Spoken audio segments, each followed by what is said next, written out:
partner crack. Wait, but we can actually talk about crack because you own a candy store. Well, that's a very different thing. That's true. A candy store, and I have a little bit of my children like to frequent your candy store. Really? And you have introduced them single-handedly to the candy toilet.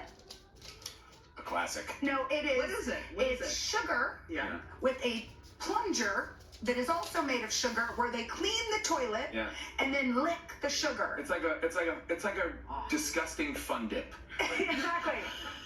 Yeah. So and it causes 12 hours of pure hype. It's we've nothing but classic candy in our store.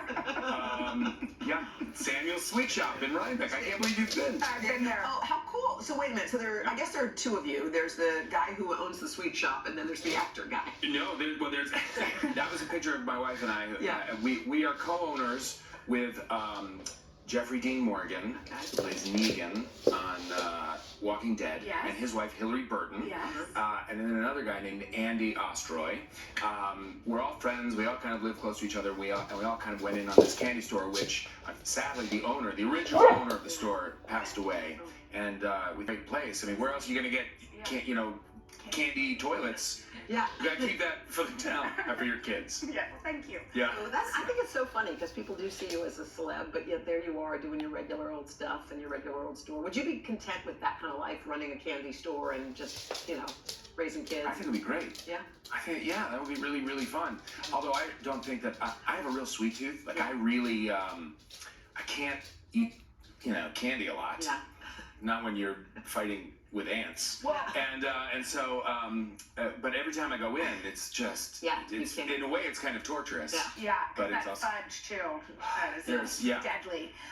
Well, there's a thing that we also have there called clodhoppers, which is like a chocolate peanut butter pretzel mix. We make it. It's all the stuff there is kind of all our chocolate and pastries, all locally made, like by pastry artists. By the way, pastry artists. It's a thing. And I'm defenseless. That's delicious. Okay, but you're also a team, and it's a bummer that there always has to be a loser, but that's kind of the nature of it. Yeah. You're on the cover of People magazine, and you talk about the relationship you had with your dad. It's really poignant and beautiful. What do you feel like? What did you learn from him that you use in your own parenting? Oh gosh, well, I mean, I learned so much from him. My dad had a close relationship with him. So I remember one time he told me, we were having just kind of a deep conversation, which didn't really happen all that often. We tended to joke around more than anything else, but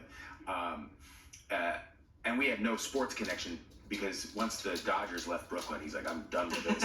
And but he once said, I always think, treat people as you would want to be treated yourself, and everything else will kind of hopefully take care of itself if you just kind of operate that way. And so I've always thought about that, and I think that really registered with me. But I listened to, he was a curmudgeon, and he would, he was a big letter writer. He was really kind of engaged in the world and what was happening, and he had real opinions, and and he was hilarious, and we love that you talk about him all the time. It always shows you love somebody. It is, I mean, that's the other thing too. Once you start talking, I mean, it's just, you can't kind of. We don't understand. Which we were never Nobody told in us. School, okay? And there's like an order. Yeah. The 5 phases. Yeah. Can you explain? Yeah. God, I wish I could. I'm still trying to catch on what that is. There's this movie, Quantumania, is rolling out the beginning of Phase 5 for Marvel, which means this chunk of movies that's about to come out, we're introducing a character called Kang the Conqueror, which in Marvel history is a huge villain. Okay. And so he's going to play a big part in what's about to come, and this is the first film that kind of launches this whole next. So this is first of many films for you in the Marvel universe? Is that what we're talking about? I have no idea. At this point, I don't know. They don't tell me anything either. So this is our third Ant-Man movie. Okay. But it's much bigger. Like, this thing is, it's starting Phase 5. We don't know what that means. I know. Quantumania. Do you have a definition for that? What is Quantumania? Quantumania is just all the stuff crazy stuff happening in the quantum realm. So are there ants in this film? He's the Ant-Man. Well, I know giving anything away. You can't tell us. Are you an ant? Technically not, although I do feel one next to Thor. I feel like one next to Thor. I can't even get the joke out right. I feel one next to. I feel an ant next to Thor. I feel like an ant next to Thor. No, I'm not an ant, but I play one on TV. There we go. Can we talk about some of your other, because we. Okay, let's do it. Can we? We're going to stroll down memory lane, and we're going to show you a photo of an old movie or TV show, and you're going to tell us the first thing that comes to your mind. Okay. Okay, the first one, Clueless. Classic. It holds up, by the way. My girls just watched it. Well, based on Jane Austen, right? I mean, the source material is pretty timeless. Yeah. This was the second movie I ever did. It was the first one that came out. I have a real kind of soft spot for it. I loved working on it. Everything was just so overwhelming and new and cool. Here's an interesting fact. The cinematographer, the guy who shot Quantumania, also shot Clueless. What? Yeah, it was the first time we got to work together. His name's Bill Pope. He also was the cinematographer on The Matrix. He's incredible. We got to do this one, Forgetting Sarah Marshall. Another classic. Come on.